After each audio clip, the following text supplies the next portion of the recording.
On today's episode, we're going to talk about 4 hard choices that people get to make during hard times and why those choices are so important to the outcome of the hard time that you're going through. I'm also going to share with you a story from my childhood, from when my family lived in Argentina when I was a young girl. And I'm also going to share with you a piece of my proclamation that I say to myself daily and talk about how it can apply to you too. So stay tuned.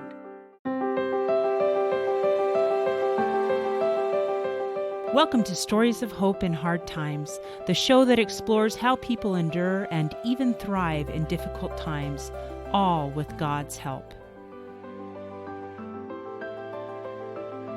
I'm your host, Tamara K. Anderson. Join me on a journey to find inspiring stories of hope and wisdom learned in life's hardest moments.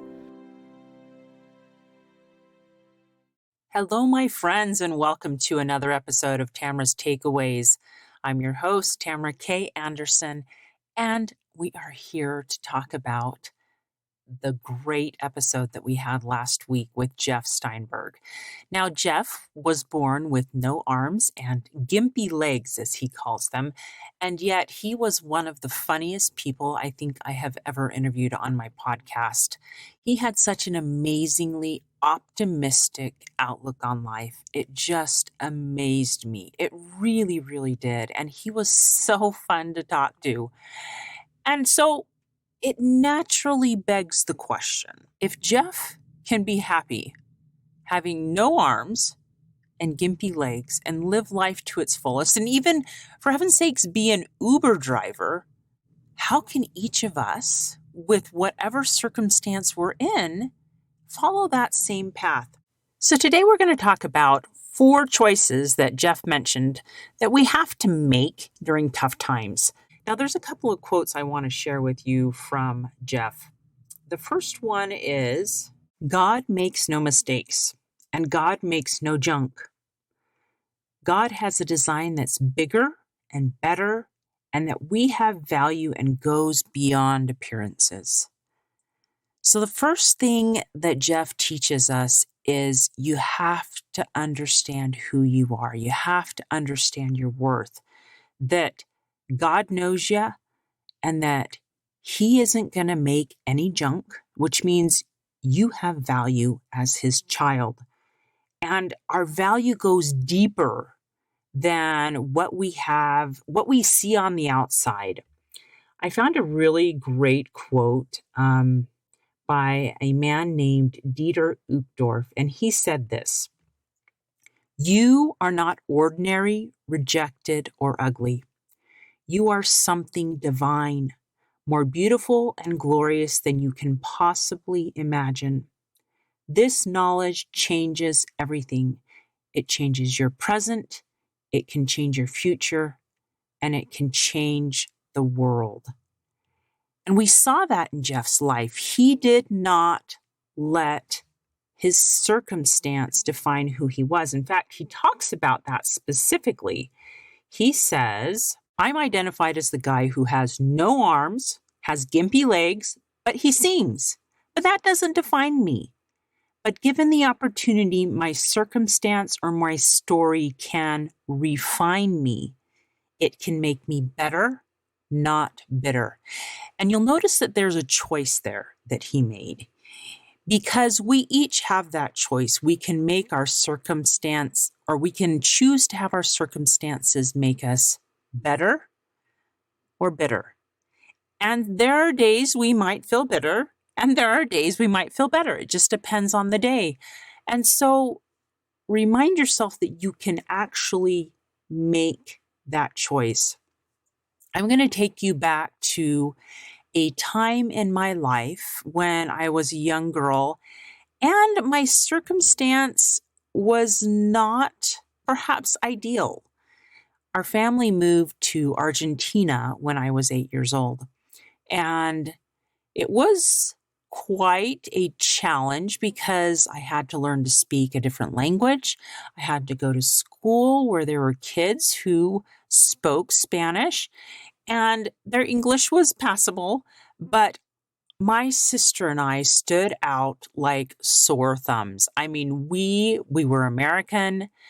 We just did not fit in because we could not speak their language. And so every day at recess, the kids would gather around us and stare at us like we were some oddity. Now, that was hard. It was very, very hard. But the great thing about being a kid when we moved there is that we were able to pick up on the language quite quickly.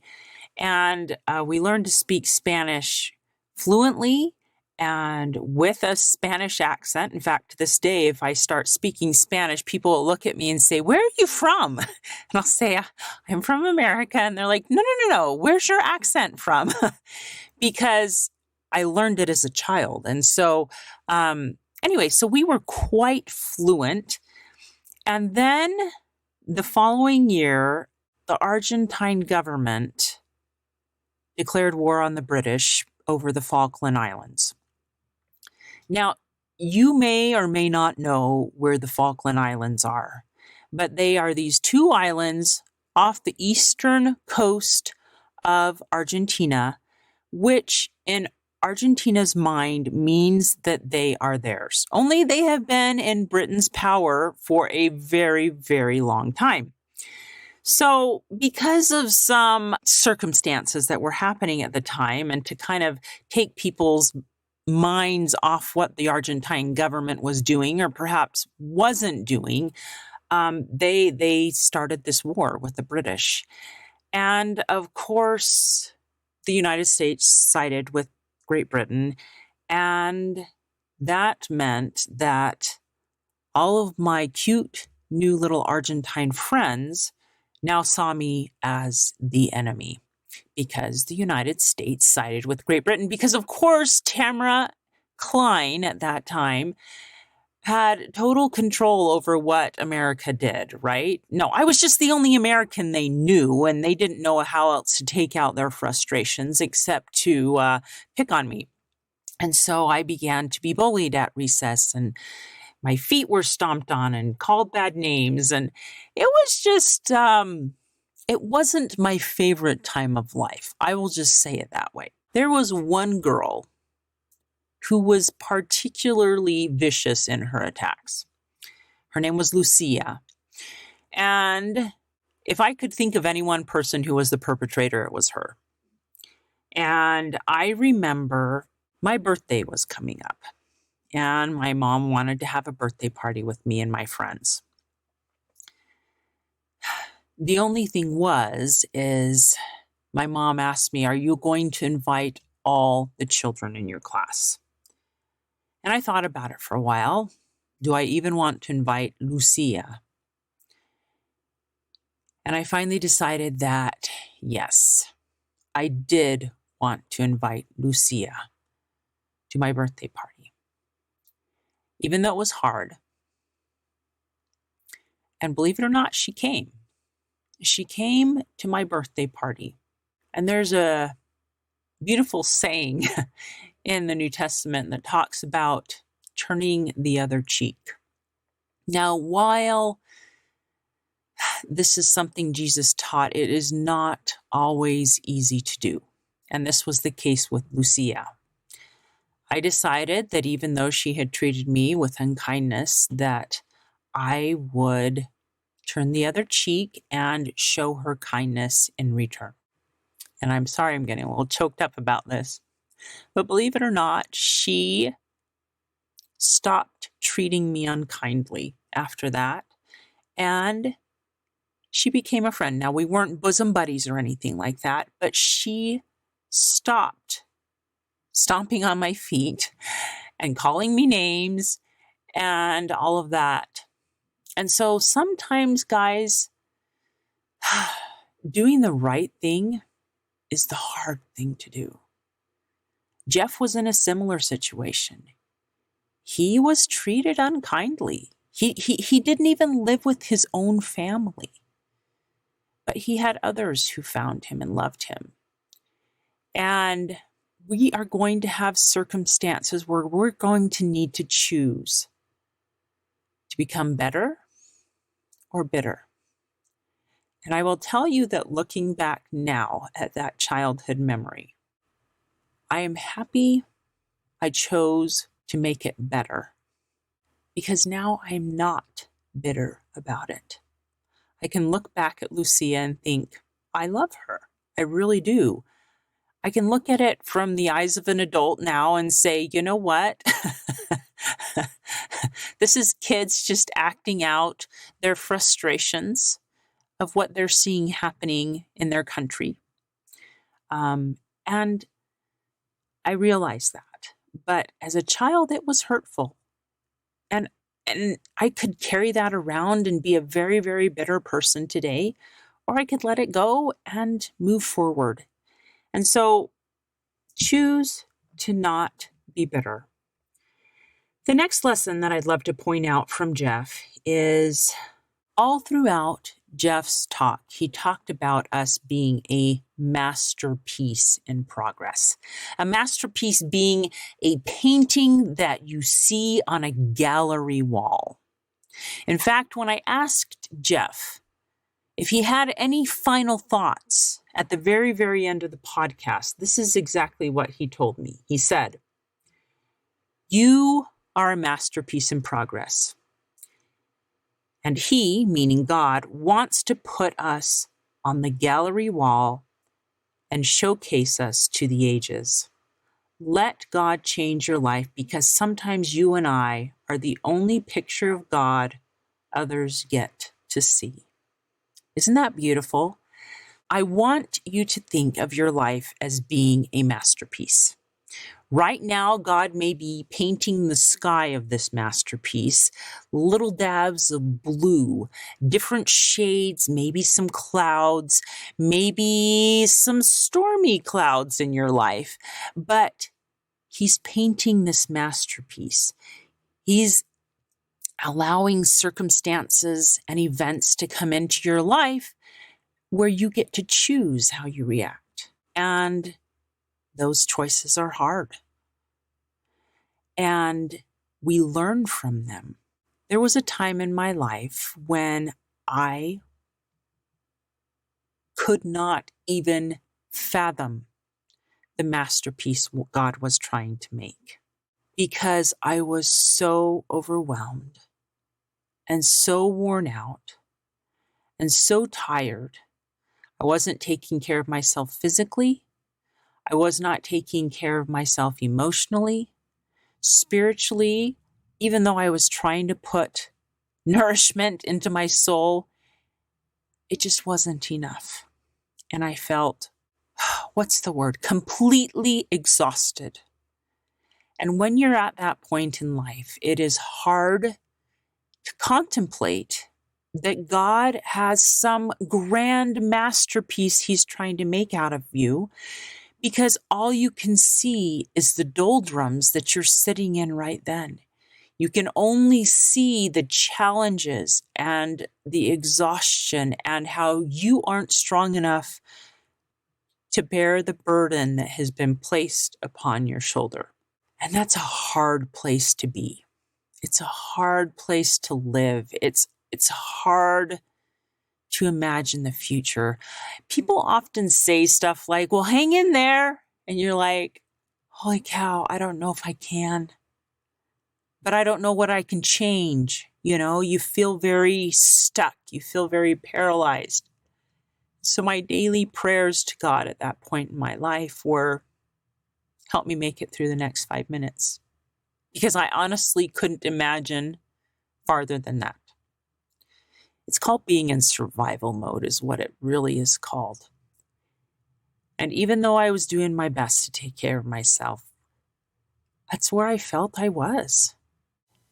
And it's hard to feel hopeless. It really is. It's hard to not be able to look at the future and have hope.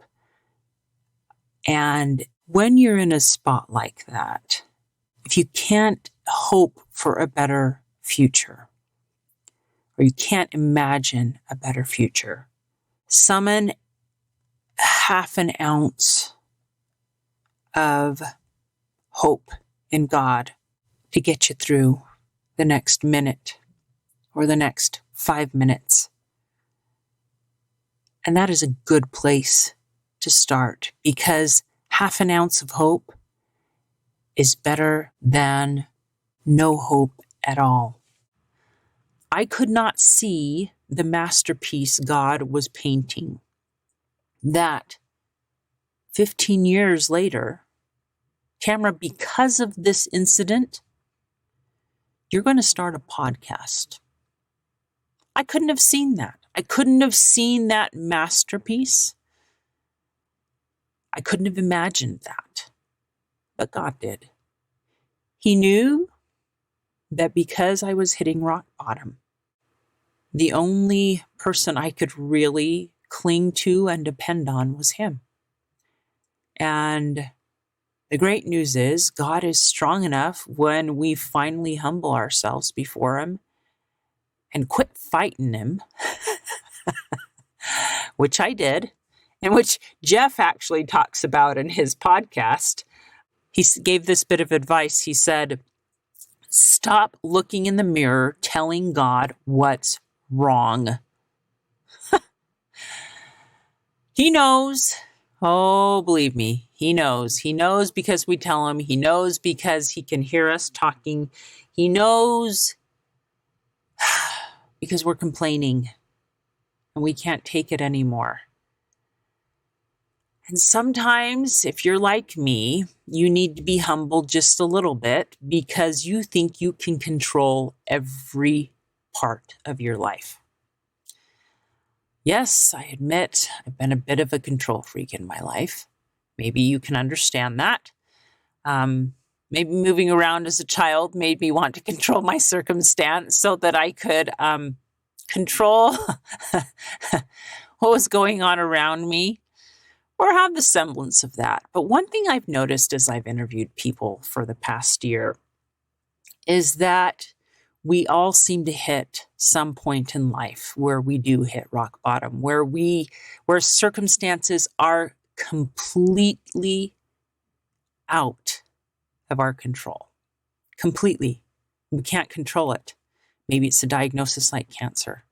Maybe it's the health of your spouse or your child, or the choices of another person that have brought you to this point. And whatever the circumstance is, you will hit this rock bottom point. And there's a choice that happens at that point. We tip again, better or bitter. We tip towards God or away from God. And we choose to either surrender to Him or we just fight Him. I'll admit I did a bit of both. I fought for a really, really long time because I thought I knew what was best because I didn't want what was happening. I didn't want my sons to be diagnosed with autism, one after the other. That was not the life I wanted, and I fought against it really hard. And finally, I submitted. Okay, God, obviously fighting isn't working. Maybe if I stop complaining and stop looking in the mirror and telling God what's wrong and place an ounce of trust in Him, He'll help me figure it out. And maybe that ounce of trust was given 5 minutes at a time because I knew I wasn't strong enough. 5 minutes at a time. I was too worn out, too exhausted. I couldn't go on for another 5 minutes on my own strength. It was too exhausting to keep trying.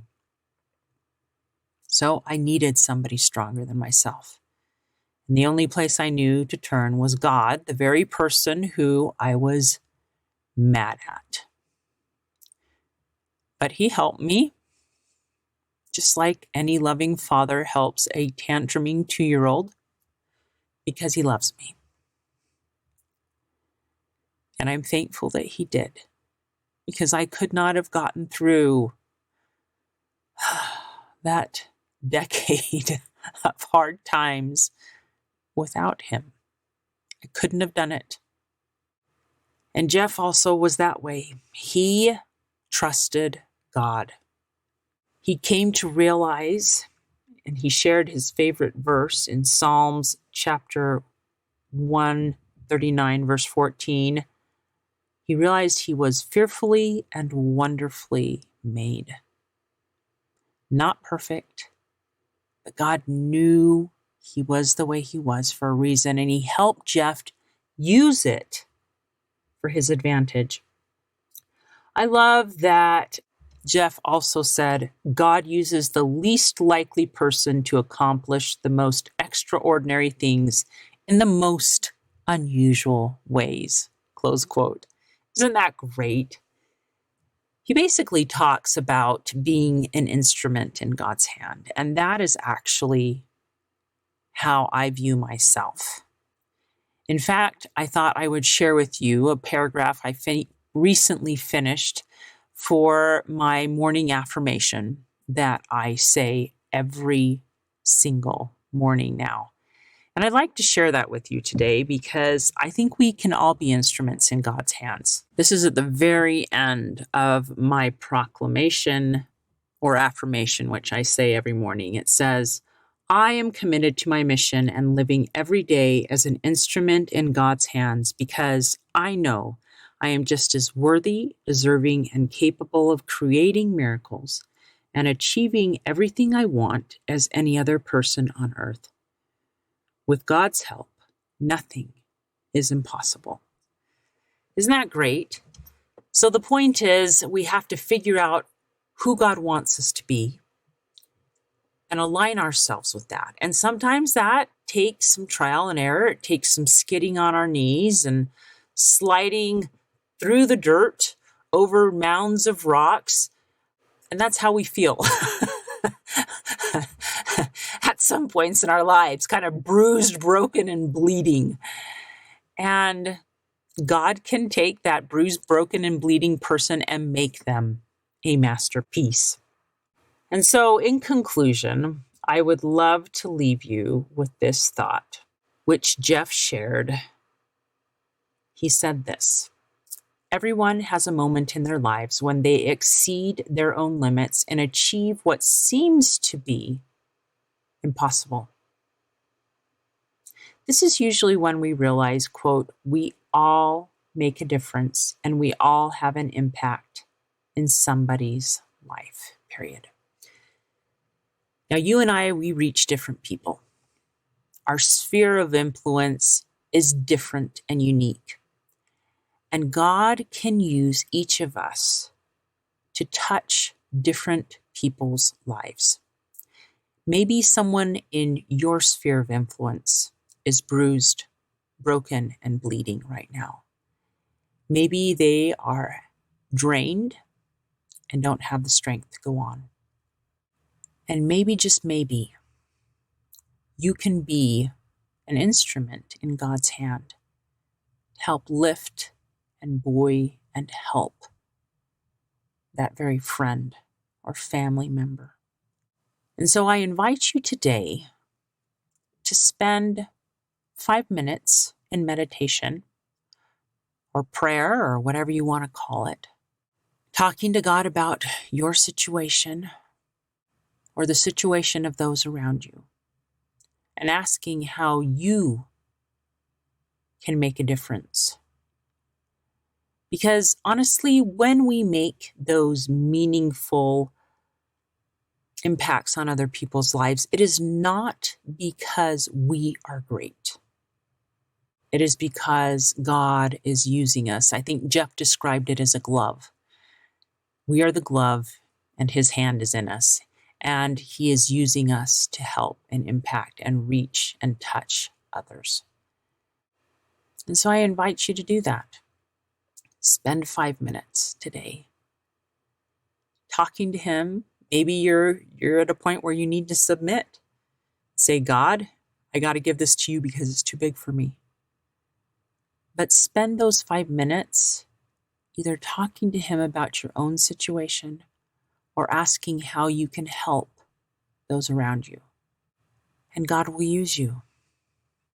He's pretty great that way. It shows how much He believes in us and how much He believes in the masterpiece that He is painting. And so if nothing else, know God cares about you enough to make this masterpiece beautiful and refined and better. He's going to cover those bitter parts of paint up with bright colors. And someday you will stand back as you walk through this gallery with God and see your masterpiece, the masterpiece of your life, of who you have become because of your challenges. And it will all make sense, and it will all be made right. So remember, when you face these hard choices, to choose to remember your worth. Choose better, not bitter. Choose to hope that God is painting a masterpiece with your life. And choose to then be an instrument in God's hand to bless others. Cling to that hope that it does and will get better if you're in a bad place. And build on the rock if you have hit rock bottom. Have a blessed day. Hey, thanks so much for listening to today's show. I know that there are many of you out there that are going through a hard time, and I hope you found things that have been useful today as you listen to the podcast. If you would like to access the show notes from today's podcast, visit my website. It is storiesofhopepodcast.com. That is where you'll find favorite quotes from today's episode and shareable memes. And those are fun because you can share them with your friends on social media. You will also find the links mentioned throughout today's episode, so you don't have to remember what those were. And also all the tips that were shared. Sometimes tips are shared so much throughout an episode you forget. What were those great things? So go to the show notes, storiesofhopepodcast.com, to look up these fantastic resources. You know, if someone kept coming to mind during today's episode, perhaps that means that you should share this with them. Maybe there was a story shared or a tip that they really, really need to hear. So go ahead and share this episode with them. May God bless you, especially if you are struggling, with hope to carry on and with the strength to keep going when things get tough. Remember to walk with Christ, and He will help bear that burden. Above all else, remember, God loves you.